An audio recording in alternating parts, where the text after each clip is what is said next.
Hi guys, today we are going to talk about a novel called The Interpretation of Murder by Jed Rubenfeld, which is actually a very long novel, which is around 533 pages long. I bought it a long time ago, uh, but I did not read it for a long time. It was lying in my room or in my house here and there somewhere, but I didn't really get down to reading it. I did get down to reading it because it had been on my reading list since a long time. So I finally read it and it was amazing. It was so long, 533 pages long, but I loved each and every page of it. Okay, it's basically based in Manhattan, New York City, United States of America in the year 1909. Okay, it's based in New York City, basically in 1909 Manhattan.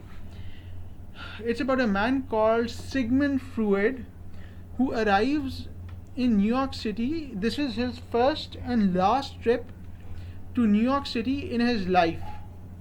It's his first and only trip to the United States in his whole life. And there are different details given about skyscrapers in New York City, and about the whole city in general and stuff like that.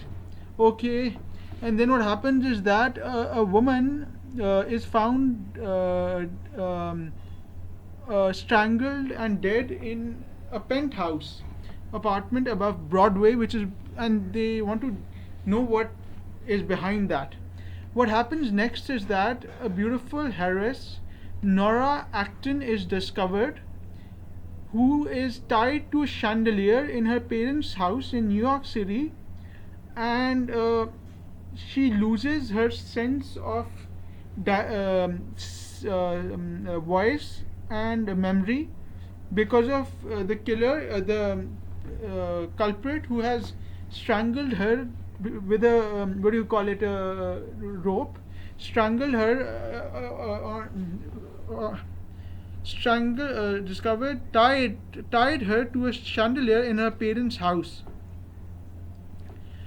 She's tied to a chandelier in her parents' house, and they want to find out who the person did it. But she's lost her memory, so they don't know what to do about it.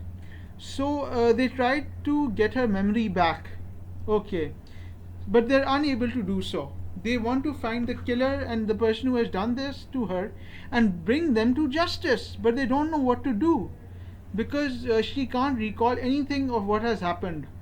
What happens next is that there's a man called Stratham Younger who shows up at the scene, and he wants to help the woman recall the incidents and things that happened so that the killer can be brought to justice, and justice is served.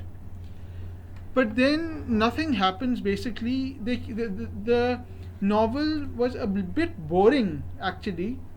But then again, they talk about bringing the killer to justice, but they are unable to do so, and that's what the novel revolves around. This fat novel revolves around the whole thing. The whole thing that the novel revolves around is this story, and then there are twists and turns to the story.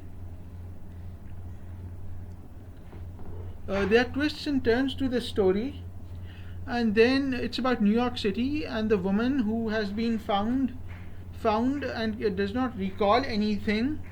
And then in the end, I think that the killer is caught. Yeah, I think that's what happens in the book, guys. Yeah, yeah. So the whole novel revolves around the woman and Sigmund Freud and stuff like that. Okay, bye.